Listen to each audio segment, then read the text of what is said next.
A audiência pública aborda a formação de jovens e adultos na cidade do Rio de Janeiro, a pedido da Comissão de Educação da Câmara. Para discutir a evasão, por que desses alunos estarem deixando a sala de aula. É uma possibilidade de a gente prestar contas do que a gente está fazendo e abrir ao debate essa política. Mais segurança para as mulheres no transporte público. O VLT com vagão exclusivo para as mulheres deverá circular entre as 6 e as 10 horas da manhã e entre as 5 da tarde e as 8 horas da noite. O usuário que não respeitar vai sentir no bolso. Será multado em R$50. A ideia é que haja o mecanismo de denúncia para o mais rápido possível, para dar, de fato, que a lei seja implementada na sua totalidade. Veja também, polícia estoura ferro velho na zona oeste do Rio. Maternidades particulares são obrigadas a se adaptar às necessidades das gestantes usuárias de cadeira de rodas. A rede hospitalar particular deverá ter, por exemplo, mesas ginecológicas automáticas adaptadas para a realização de exames. É agora, no CRN2.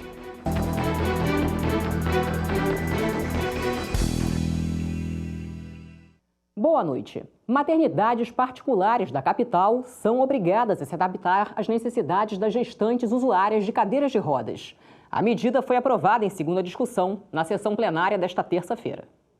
A sessão começou com a rejeição dos vereadores ao veto total do Poder Executivo ao projeto de lei que renomeia a Escola Municipal José Mauro de Vasconcelos, localizada em Bangu, na Zona Oeste, como Escola Municipal Márcio André Nepomuceno Garcia, MC Marcinho. Na sequência, os parlamentares votaram e aprovaram, em segunda discussão, 2 projetos de lei, o que determina a doação de alimentos excedentes das unidades da rede pública de ensino do município do Rio e o que obriga as maternidades privadas a se adaptarem às necessidades da mulher gestante usuária de cadeira de rodas. Com a aprovação da lei, a mulher gestante com algum tipo de deficiência poderá contar com um atendimento mais seguro e confortável. A rede hospitalar particular deverá ter, por exemplo, mesas ginecológicas automáticas adaptadas para a realização de exames. O não cumprimento da lei dos vereadores Verônica Costa, Marcos Braz,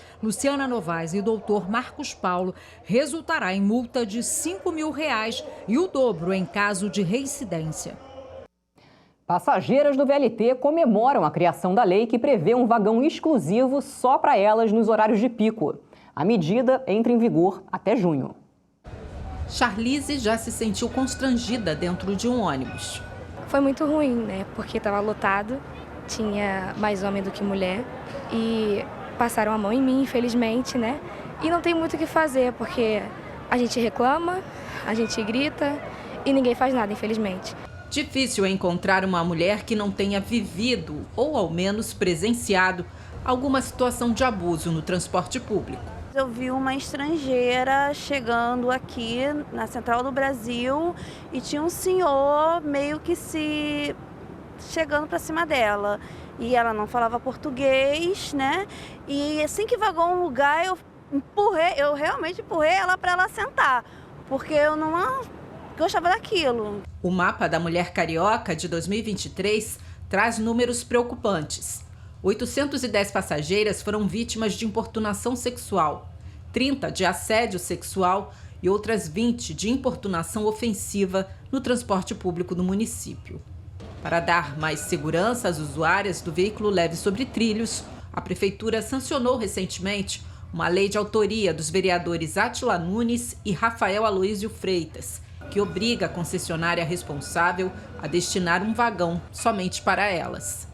O VLT com vagão exclusivo para as mulheres deverá circular entre as 6 e as 10 horas da manhã e entre as 5 da tarde e as 8 horas da noite. O usuário que não respeitar vai sentir no bolso. Será multado em R$50. A ideia é que aqueles que não respeitarem, que eles podem também, que eles possam ser denunciados, porque não adiantaria, ter um vagão exclusivo se isso não for respeitado. Então a ideia é que haja o mecanismo de denúncia para o mais rápido possível, para dar, de fato, que a lei seja implementada na sua totalidade. O VLT Carioca tem até junho para se adequar e disponibilizar o serviço.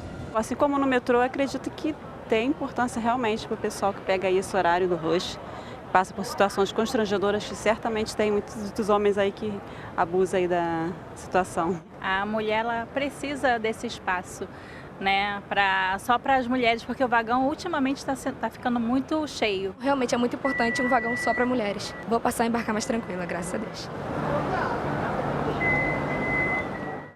Uma arte urbana a céu aberto na Avenida Presidente Vargas, no centro do Rio. O muro do centro administrativo do metrô ganhou cores e foi transformado num grande painel. O projeto teve a participação de 6 grafiteiros selecionados pela Central Única das Favelas. São 12 pinturas que retratam a rotina dos metroviários nas estações, no centro de manutenção e na ponte estaiada na Barra da Tijuca. A obra de arte tem mais de 728 metros quadrados e foi feita em 8 dias. A ideia é revitalizar a região da Central do Brasil por meio da cultura e da arte urbana.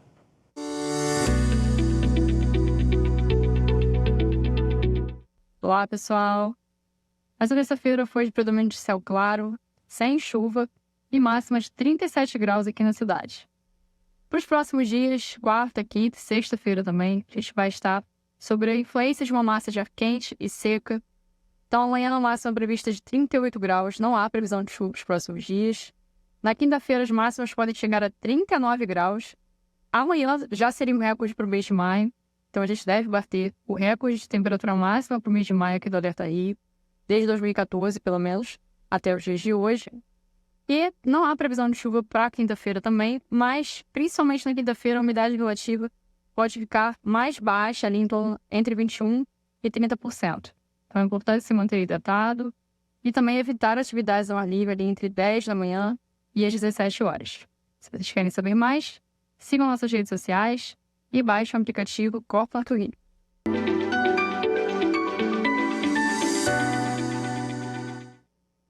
Olha só, o estado do Rio registrou 10 casos de febre oropusche. A doença é transmitida por insetos, como o mosquito. Segundo a Secretaria de Estado de Saúde, os casos foram registrados entre os dias 9 e 18 deste mês em Japeri, Valença, Piraí e aqui na capital.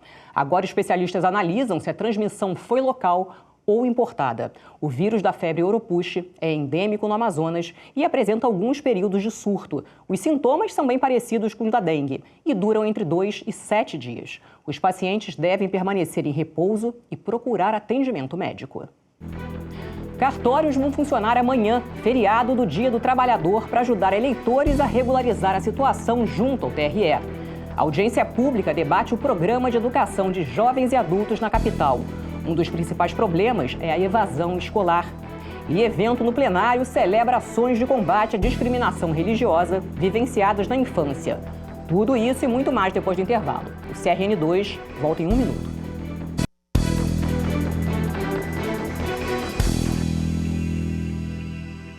A Comissão de Transportes vai promover uma audiência pública para debater a regularização da Feira de Jacari e os impactos no sistema viário. O encontro está marcado para a próxima quinta-feira, às 10h30 da manhã, no plenário do Palácio Pedro Ernesto. Em fevereiro, um decreto da Prefeitura proibiu a realização da feira. A medida foi baseada num relatório da Secretaria de Ordem Pública que apontou uma série de irregularidades, como a venda de produtos sem origem comprovada. A Feira de Jacari acontece desde a década de 70 às margens da linha do trem, perto do Morro da Pedreira. A audiência será transmitida simultaneamente pela internet e pela Rio TV Câmara. E olha, agentes do Detran e da polícia estouraram nesta terça-feira um ferro velho na zona oeste do Rio. Um cemitério de carros desmontados. O ferro velho foi estourado em Bangu, na zona oeste do Rio. O espaço funcionava sem qualquer identificação. Foram encontrados pedaços de chassis recortados, placas de veículos e várias peças sem procedência. No mesmo bairro, agentes do Detran e da Polícia Civil estiveram numa loja. No local, muito material foi recolhido e levado para a delegacia. Com o dono da loja, os policiais encontraram a chave do ferro velho. Em depoimento, ele negou que seja o responsável pelo local. Criada em agosto do ano passado, a Força-Tarefa do Detran já apreendeu cerca de 500 toneladas de sucatas até agora. Agora um serviço importante para quem precisa regularizar o título de eleitor. Os cartórios eleitorais e a Central de Atendimento ao Eleitor do TRE vão funcionar amanhã, feriado do Dia do Trabalhador, de meio-dia às 5 horas da tarde. Cerca de 512 mil pessoas estão com o título cancelado em todo o estado. E para votar nas eleições de 6 de outubro, é preciso estar em dia com a Justiça Eleitoral. Além disso, quem está com o título cancelado não pode ser empossado em concurso público, obter passaporte ou CPF, renovar matrícula em estabelecimento de ensino oficial, obter empréstimos em estabelecimentos de crédito mantido pelo governo e participar de concorrência pública. O prazo para regularização do título de eleitor termina no próximo dia 8. E apontando a câmera do celular para o QR Code que está na tela, você tem acesso à lista dos cartórios eleitorais que estarão abertos amanhã.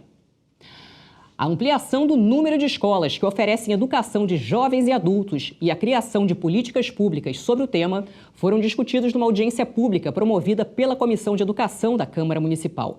Além dos vereadores, um encontro que traçou um diagnóstico desse tipo de ensino reuniu representantes da Prefeitura e profissionais ligados ao setor.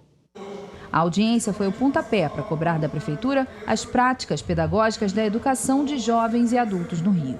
Em 15 anos, o programa teve uma redução de 40% no número de estudantes. A situação se agravou desde a pandemia. A gente defende políticas públicas que garantam aos sujeitos de direito da educação de jovens e adultos as possibilidades de melhorar sua formação humana, além de propiciar o mesmo comprometimento público em relação aos demais níveis e modalidades da educação básica nacional. Assim como a gente precisa olhar para o idoso, a gente precisa olhar para o jovem. Então, trabalhar com a EJA é muito mais do que só abrir sala, só colocar o professor. É entender quem é esse aluno que está ali e como eu vou trabalhar com aquele aluno que está ali. Para Diogo Pinheiro, do CEP, falta política de inclusão. Reabram as turmas, chamada pública, PEJA é direito, ouçam os e as estudantes, convocações já.